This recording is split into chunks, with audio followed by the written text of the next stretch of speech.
जय हिंद मित्रांनो, आपल्या यूट्यूब चॅनलवर मी सर्वांचं मनापासून स्वागत करत आहे। आजच्या या व्हिडिओच्या माध्यमातून आपण पवित्र पोर्टल शिक्षक भरतीसाठी SOP नव्याने नियुक्त करण्यात आलेली आहे। म्हणजेच यामुळे जे आहे मोठ्या प्रमाणावरती प्रायव्हेट सोसायटीजमध्ये होणारा जो काही शिक्षक भरतीचा घोडेबाजार आहे किंवा काळा बाजार आहे त्याला बऱ्याच अंशी या ठिकाणी जे आहे लगाम बसणार आहे। काय आहे तो नवीन नियमावली, त्या संदर्भामधला जो शासन निर्णय आहे त्या शासन निर्णयाच्या संदर्भामध्ये आपण डिटेल्समध्ये माहिती या व्हिडिओच्या माध्यमातून जाणून घेणार आहोत। परंतु तत्पूर्वी आपण जर चॅनलवर नवीन असाल तर आमचं चॅनल सबस्क्राईब करा, साईडचे जे बेल आयकॉन आहे त्याला देखील प्रेस करा, जेणेकरून शिक्षक भरतीच्या संदर्भामधल्या कोणत्याही माहितीची अपडेट आपल्याकडून मिस होणार नाही। चला तर मित्रांनो, बघूया आपण महत्त्वाची माहिती। परंतु त्याच्यापूर्वी आपण या ठिकाणी TET परीक्षेची तयारी करत असाल तर तुमच्याकरिता अवेलेबल आहे गुरुजी नावाची TET बॅच 2.0। ही बॅच आपल्याला 1 एप्रिल पासून सुरू करायची आहे। 1 एप्रिल पासून सुरू होणाऱ्या या बॅचमध्ये पेपर 1 ची तयारी करत असाल किंवा पेपर 2 ची तयारी करत असाल त्यासाठी आवश्यक असलेल्या सर्व विषयांचा समावेश असलेले लाईव्ह लेक्चर्स तुम्हाला मिळणार आहे। त्यासोबतच जे आहे PDF नोट्स असेल, टेस्ट सिरीज असेल, या ठिकाणी जे आहे अनलिमिटेड व्ह्यूज आहे, 1 वर्षाची व्हॅलिडिटी आहे, CTT ची बॅच याच्यामध्ये मोफत आहे आणि दुसरी महत्त्वाची गोष्ट म्हणजे या ठिकाणी तुम्हाला टेस्ट सिरीज देखील मिळणार आहे। या सगळ्या गोष्टी मित्रांनो तुम्हाला मिळणार आहेत आपल्या मास्टर टीचर या ॲप्लिकेशनवर। आजच आपण जे आहे प्ले स्टोअरला जा आणि मास्टर टीचर हे जे ॲप आहे डाउनलोड करा। चला आपण बघूया महत्त्वाचा तो शासन निर्णय काय आहे, त्या संदर्भामध्ये जे आहे आपल्याला माहिती बघायची आहे। बघा मित्रांनो, या ठिकाणी जे आहे आपल्याला शालेय शिक्षण आणि क्रीडा विभागाचा एक महत्त्वाचा जो शासन निर्णय आहे या ठिकाणी तुम्हाला दिसतोय, हे बघा, शालेय शिक्षण आणि क्रीडा विभागाचा एक शासन निर्णय 30 मार्च 2026 चा आहे। यामध्ये माननीय उच्च न्यायालयाच्या निर्देशानुसार पवित्र पोर्टल मार्फत शिक्षक पद भरतीची मानक कार्यपद्धती सुनिश्चित करण्याबाबत त्यांनी हा शासन निर्णय दिलेला आहे। आता बघा, यामध्ये खूप सारे रेफरन्सेस आहेत। शिक्षक भरतीचे जेवढे GR आहे, जेवढ्या सूचना आहेत, त्या सूचनांच्या अनुषंगाने त्यांनी बरीचशी माहिती दिलेली आहे। एक गोष्ट लक्षात घ्या, GR हा 7 पानांचा आहे, खूप विस्तृत पद्धतीने माहिती देण्यात आलेली आहे। परंतु हा GR सर्वात जास्त या ठिकाणी जे आहे इफेक्ट करतो आहे प्रायव्हेट सोसायटीजला। कारण प्रायव्हेट सोसायटीजमध्ये ज्या पद्धतीने इलिगल शिक्षक भरती होते, पवित्र पोर्टलला डावलून शिक्षक भरती होते, त्या शिक्षक भरतीवर कुठेतरी आळा बसवण्याचं काम या शासन निर्णयाद्वारे करण्यात आलेलं आहे। आणि त्याचं रिझन काय आहे बघा, लक्षात घ्या। यांनी या ठिकाणी सांगितलं, संदर्भ 1 आणि 2 येथील शासन निर्णयान्वये राज्यातील स्थानिक स्वराज्य संस्था तसेच खाजगी व्यवस्थापनांच्या शाळांमध्ये शिक्षक पदभरती ही टेट परीक्षेमध्ये गुणांच्या आधारे पवित्र या संगणकीय प्रणालीद्वारे करणे बंधनकारक आहे, हे आपल्याला माहिती आहे। ठीक आहे, अशी तरतूद असताना वस्तुतः अशी तरतूद जनहित याचिका जी आहे ही 2015 ला मुंबई उच्च न्यायालयाच्या नागपूर खंडपीठाने 24/6/25 रोजी पारित केलेल्या न्याय निर्णयातील निर्देशानुसार करण्यात आलेली आहे। आता शैक्षणिक गुणवत्तेसाठी शिक्षक पदभरती केवळ गुणवत्तेच्या आधारे आणि पारदर्शक पद्धतीने होणे आवश्यक आहे व यासाठी योग्य ते धोरण शासनाने आखावे असे निर्देश माननीय उच्च न्यायालयाच्या नागपूर खंडपीठाने दिलेला आहे। बघा काय आहे मित्रांनो की शिक्षक भरती आणि याचिका यांचा खूप जुना संबंध आहे।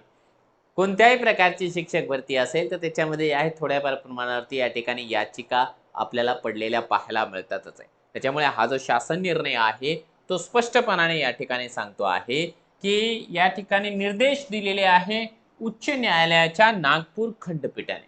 ठीक आहे, नागपूर खंडपीठाने काय सूचना दिलेल्या आहेत आणि त्या सूचनेनुसार आता जे आहे विविध शासन निर्णय अधिसूचना याद्वारे पवित्र पोर्टल मार्फत शिक्षक पदभरतीची प्रक्रिया वेळोवेळी सुधारित करण्यात आलेली आहे। आता त्यामध्ये 22/6/2017 पासून खाजगी अनुदानित, अंशतः अनुदानित, विनाअनुदानित शाळांमधील शिक्षक पदभरती पवित्र संगणकीय प्रणालीद्वारे होणे आवश्यक असताना काही संस्थांनी आता बघा काय काय कारण सांगितली. विशिष्ट कालावधीसाठी पवित्र पोर्टल कार्यान्वित नव्हते, लॉग इन ID उपलब्ध नाही, त्याच्यानंतर जे आहे शालेय शिक्षण विभागाच्या संबंधित अधिकाऱ्यांनी विहित मुदतीत प्रतिसाद दिला नाही, इत्यादी कारणे दाखवून त्यांच्या स्तरावर पदभरती केल्याच्या काही घटना निदर्शनास आल्या आहेत. माननीय उच्च न्यायालयाने याबाबत विशेषतः शालेय शिक्षण विभागाच्या संबंधित अधिकाऱ्यांच्या विहित मुदतीमध्ये प्रतिसाद न देण्याच्या दिरंगाईबाबत नाराजी व्यक्त केलेली आहे. अशा नियुक्त्यांना तदनंतर सक्षम प्राधिकाऱ्याची मान्यता न मिळाल्याने अशा संस्था व शिक्षक उच्च न्यायालयात रिट याचिका दाखल करतात. अशा प्रकारच्या रिट याचिका हे त्यांची नंबर दिलेली आहे. उच्च न्यायालय मुंबई यांच्यामध्ये या ठिकाणी जे आहे दाखल करण्यात आल्या होत्या. यामध्ये याचिकाकर्ते दिशाभूल करणारी माहिती देऊन पवित्र पोर्टल शिवाय पदभरती केल्याचे समर्थन करीत असल्याची बाब न्यायालयाच्या निदर्शनास आली. या प्रकरणामध्ये पारित केलेले संदर्भ क्रमांक 14 मधलं 16/10/25 रोजीच्या न्याय निर्णयान्वये उच्च न्यायालयाने सदर याचिका फेटाळल्या असून पवित्र पोर्टल मार्फत शिक्षक पदभरती अधिक सक्षम व परिणामकारक बनवण्यासाठी खालील निर्देश दिलेले आहेत. थोडक्यामध्ये समजून घेऊया. फार मोठा फापट पसारा आपल्याला या ठिकाणी दिसतो आहे. लक्षात घ्या काय होतं की 2017 पासून पवित्र पोर्टल कार्यान्वित झालेला आहे. सर्व प्रकारची शिक्षक भरती पवित्र पोर्टल मार्फत केली जाते आहे. तरी देखील काही प्रायव्हेट सोसायटीज जे आहे वेगवेगळी कारणं सांगतात की आम्हाला लॉग इन अवेलेबल नाही, आम्हाला माहितीच मिळाली नाही, संबंधित अधिकाऱ्यांना प्रतिसाद दिला नाही, आम्हाला IDच मिळाला नाही वगैरे वगैरे कारणं देऊन प्रायव्हेट सोसायटी आपल्या स्तरावरून या ठिकाणी जे आहे शिक्षक भरती करते आणि ज्यावेळेस त्यांना मान्यता मिळत नाही त्यावेळेस ते कोर्टामध्ये जातात की पवित्र पोर्टलनं असं असं आमच्यासोबत या ठिकाणी बिहेवियर ठेवलं म्हणून आम्हाला या ठिकाणी शिक्षक भरती करावी लागली. दिशाभूल करणारी माहिती देतात. याचिका सगळ्या कोर्टानं फेटाळल्या आणि आता सांगितलेलं आहे की एक SOP निर्माण करा.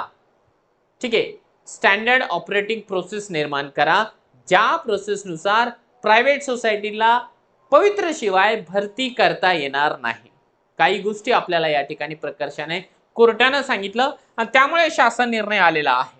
काय शासन निर्णय आलेला आहे तर बघा, पहिला, प्रत्येक शैक्षणिक विभागामध्ये संबंधित विभागीय शिक्षण उपसंचालक यांच्या अध्यक्षतेखाली 3 सदस्यीय उच्चस्तरीय समिती नेमण्यात येऊन पवित्र पोर्टल शिवाय झालेल्या पदभरतीचा अहवाल या समितीने शासनास सादर करावा. त्यानंतर या ठिकाणी जे आहे पवित्र पोर्टलसाठी SOP निश्चित करावी. त्यानंतर उच्च न्यायालयाच्या उपरोक्त निर्देशाची अंमलबजावणी करण्याबाबतचा प्रस्ताव शासनाच्या विचाराधीन होता. हे त्यांनी सजेशन दिलेलं आहे असं असं करायला. आणि आता जे आहे अशा प्रकारचे सदस्य या ठिकाणी समिती नेमण्यात आलेली आहे. विभागीय शिक्षण उपसंचालक समिती, त्यांच्या समितीचे पदाधिकारी अध्यक्ष राहतील. आणि 2 नंबरला संबंधित शिक्षण विभागातील शिक्षणाधिकारी, दर्जाहून कमी नसलेल्या दर्जाचा अधिकारी, 2 अधिकारी असतील, ते असतील सदस्य. असे सदस्य निवडण्याचा अधिकार समितीच्या अध्यक्षांना असेल. नेमकं प्रकरण जर का कोर्टामध्ये जाण्याच्या पूर्वी यांच्याकडे जायला हवंय. आणखी त्यांनी या ठिकाणी सांगितलेले आहे एक थोडीशी डेंजर बाब त्यांनी या ठिकाणी सांगितले. 22/6/17 रोजी व त्याच्यानंतर नियुक्त झालेले शिक्षक ज्यांचे वेतन शालार्थ प्रणालीमधून अदा केले जाते अशा शिक्षकांची जिल्हानिहाय शाळानिहाय माहिती त्या समित्यांना उपलब्ध करून देण्याची जबाबदारी राज्यस्तरीय नोडल अधिकारी म्हणून शिक्षण संचालक माध्यमिक यांची असणार आहे. अशी किती शिक्षकांची भरती केली गेली त्याचा आता आकडा मिळणार आहे, त्यांची यादी मिळणार आहे, ती त्या समितीला द्यावं लागणार आहे. दुसरा महत्त्वाचा मुद्दा आहे की 22/6/17 रोजी व त्याच्यानंतर नियुक्त झालेले शिक्षक यांचे नाव शालार्थ प्रणालीमध्ये समाविष्ट नाही, त्यांची देखील माहिती त्यांनी या ठिकाणी मागितलेली आहे. तिसरी गोष्ट त्यांनी या ठिकाणी सांगितली, अल्पसंख्याक शैक्षणिक संस्था अनुकंपाची नियुक्ती, विनाअनुदानितवरून अनुदानितकडे बदली, कनिष्ठ महाविद्यालयामधील अर्धवेळ पदावरून पूर्णवेळ पदावर उन्नयन या मार्गाने पवित्र पोर्टल शिवाय नियुक्ती होऊ शकते. सबब अशा शिक्षकांची माहिती अहवालामध्ये समाविष्ट करण्यात येऊ नये. ठीक आहे, यांना सूट देण्यात आलेली आहे. त्याच्यानंतर जे आहे 4 नंबरला काय सांगितलंय, उपरोक्त समित्यांनी पवित्र पोर्टल शिवाय नियुक्ती झालेल्या शिक्षकांची जिल्हानिहाय, संस्थानिहाय, शाळानिहाय माहिती शासनाला सादर करायची आहे.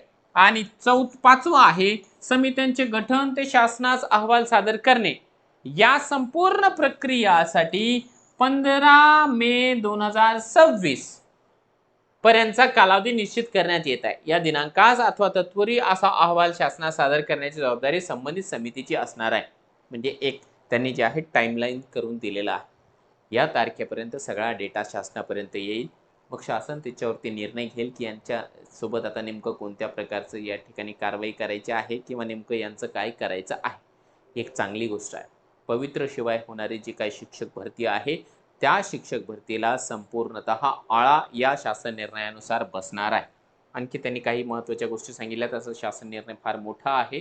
यामध्ये एक गोष्ट यांनी या ठिकाणी सांगितलेली आहे की इथून पुढचा जो काही शिक्षक भरतीचा कार्यकाळ असणार आहे किंवा संपूर्णतः जो कार्यभार आहे तो कार्यभार या ठिकाणी जे आहे महाराष्ट्र राज्य परीक्षा परिषद पुणे यांचा राहणार आहे. इथून पुढे जे आहे आता शिक्षण आयुक्त कार्यालय जे आहे पुण्याचं त्यांच्या अंडरमध्ये या प्रकारची शिक्षक भरती नसणार आहे. आपली शिक्षक भरती देखील महाराष्ट्र राज्य परीक्षा परिषद पुणे यांच्या अंडरमध्ये गेलेली आहे. जे की TETची परीक्षा घेतात आता ते या ठिकाणी जे आहे पुढची जी प्रक्रिया आहे ती देखील पार पाडतील. आता एक गोष्ट मित्रांनो या ठिकाणी आपल्याला लक्षात आलेली, तसं शासन निर्णय फार मोठा आहे. हा संपूर्ण शासन निर्णय याची बघा एक पूर्ण आराखडा त्यांनी या ठिकाणी दिलेला आहे. आता मी हे तुम्हाला वाचून दाखवणार नाहीये कारण याच्यामधली फार किचकट जी माहिती आहे ती आपल्यासाठी नाहीच आहे. म्हणजे आपल्याला त्याची गरज नाहीये सध्या तरी. आणि दुसरी महत्त्वाची गोष्ट म्हणजे आपण मित्रांनो या ठिकाणी एक गोष्ट समजून घेण्यासारखी ही आहे की या शासन निर्णयामुळे आपल्या शिक्षक भरतीच्या उमेदवारांचा फायदा झाल्याशिवाय राहणार नाही. फायदा निश्चितपणाने होईल कारण वेगवेगळ्या कारणाला धरून प्रायव्हेट सोसायटीजवाले ज्या पद्धतीने इलिगल पद्धतीने शिक्षक भरती करत होते ती संपूर्ण इलिगल शिक्षक भरती या शासन निर्णयानुसार आता बंद केली जाणार आहे. पवित्र पोर्टल मार्फत प्रत्येक संस्थाचालकांना यावंच लागणार आहे आणि ज्यांनी याच्यापूर्वी असं काम केलेलं आहे त्या सर्वांना देखील या ठिकाणी आळा बसणार आहे. हा शासन निर्णय आपण लाईन टू लाईन परत एकदा वाचायचा असेल आपल्याला आपण आपल्या टेलिग्रामच्या चॅनलला दिलेला आहे. टेलिग्राम चॅनलची लिंक या व्हिडिओच्या डिस्क्रिप्शनला दिलेली आहे. आणि आपण जर का या ठिकाणी TETची तयारी करत असाल किंवा आपले कोणी रिलेटिव्ज आहे, मित्रमंडळी आहे TETची तयारी करत असाल तर त्यांना गुरुजी नावाची जी TET बॅच आहे ती जॉईन करण्यासाठी आपण निश्चितपणाने रेफर करा. यामध्ये त्या उमेदवारांना आम्ही त्या सगळ्या गोष्टी प्रोव्हाइड करतो आहोत जे की TETची परीक्षा पास होण्यासाठी आवश्यक आहे. 1 एप्रिलपासून लेक्चरला सुरुवात होणार आहे. याची देखील लिंक आपण या व्हिडिओच्या डिस्क्रिप्शनला दिलेली आहे. त्यांना जे आहे मास्टर टीचर हे जे ॲप आहे डाउनलोड करायला निश्चितपणाने सांगा.